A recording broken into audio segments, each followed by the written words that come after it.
Hey guys, my name is Scott Hollers and welcome back to a review of some X-Wing miniatures.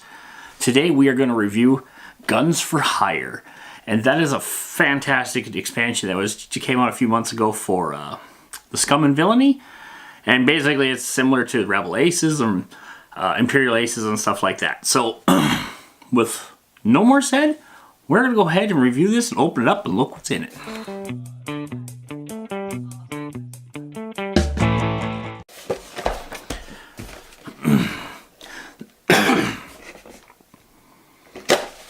So for a long time, after Imperial Aces and the Rebel Aces came out, or Imperial Veterans, Rebel Veterans, whatever, people were really wanting something to be related to that for the Scum and Villainy.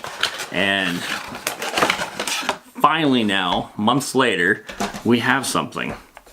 Let's dump all the stuff here on the table. Alright, as soon as we open the boxes, we'll look at the ships last. We're going to go over the inventory list, and we have a rule sheet, which is what I'm holding. We have the Carax fighter, and then the Star Viper ship, which we'll get a better look at here in a little bit. We have two plastic bases, which of course are those. We'll throw those off to the side. We have four plastic pegs, which are also in the base bag. We have the two plastic plugs for the dial counters, and then of course we have new cards, and we'll take these out of the bag here so you can see what's in here. And of course we have the new punch outs, and here we have the generic ones. On the other side we have of course the named guys, which we'll get into all those in a little bit. The Star Viper and the Carax fighter, and then of course a new number. And of course we have the bomb, or the other tokens that we have here. If you look at that, that's pretty cool. There's the maneuver dial. If you see that right there, nice maneuver dial. Pretty awesome. We're going to go ahead and put those aside also. What you really want to look at is probably going to be there, and then this little bag right here. In there we have, of course, we'll look at the ships here really quick, and they are, like I said, they're beautiful ships. Ooh, careful now. I don't reckon they're beautiful ships here. And we'll put them together really quick so we can show them off.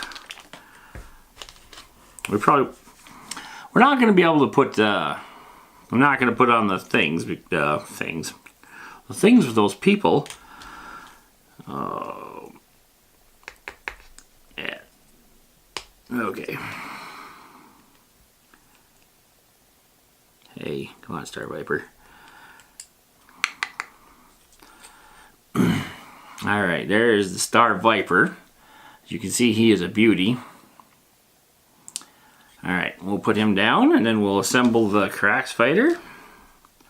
I sure hope I'm pronouncing that right, because you never know with this stuff.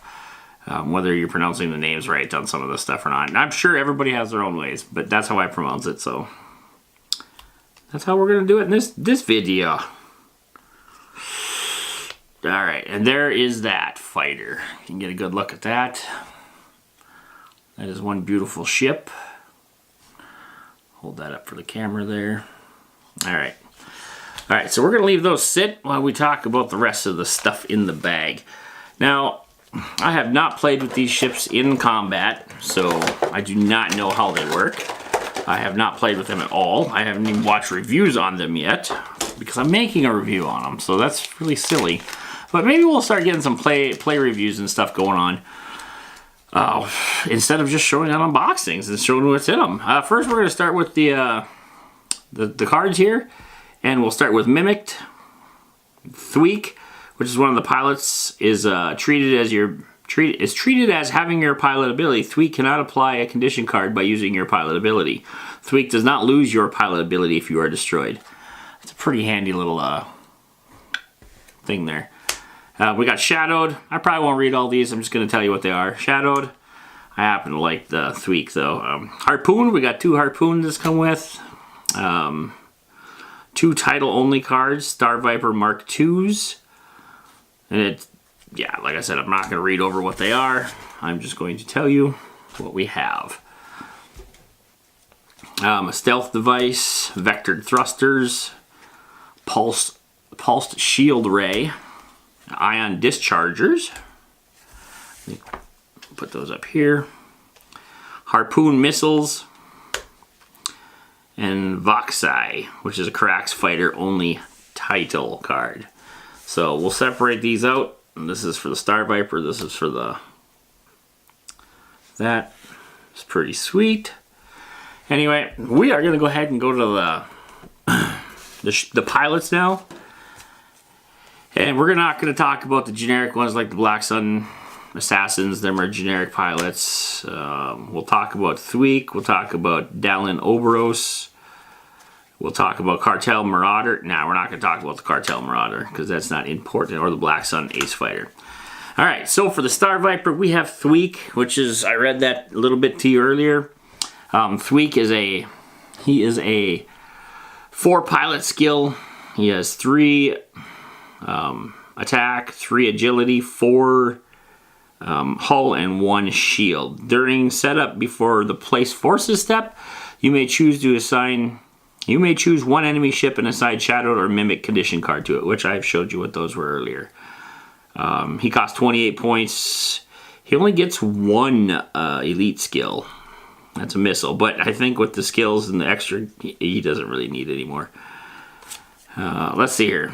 We'll move on to Dallin Oberos.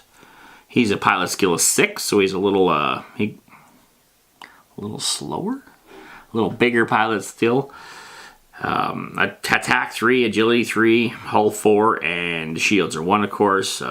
If you are not stressed when you reveal a turn or bank or Sengor's loop maneuver, you may instead treat it as a red Talon roll maneuver of the same direction, left or right, using the template of the original revealed maneuver. And he is a 30 point, so he's a little more expensive than Thweek. I personally would probably go with Thweek. I just kind of like some of the extra stuff that Thweek can do there. We're going to put that down. Now we're going to talk about some Carax fighter guys. We got Captain Justero. He is a pilot skill of 4, agility 3, or attack of 3, agility 2, hull 4, and shields 1.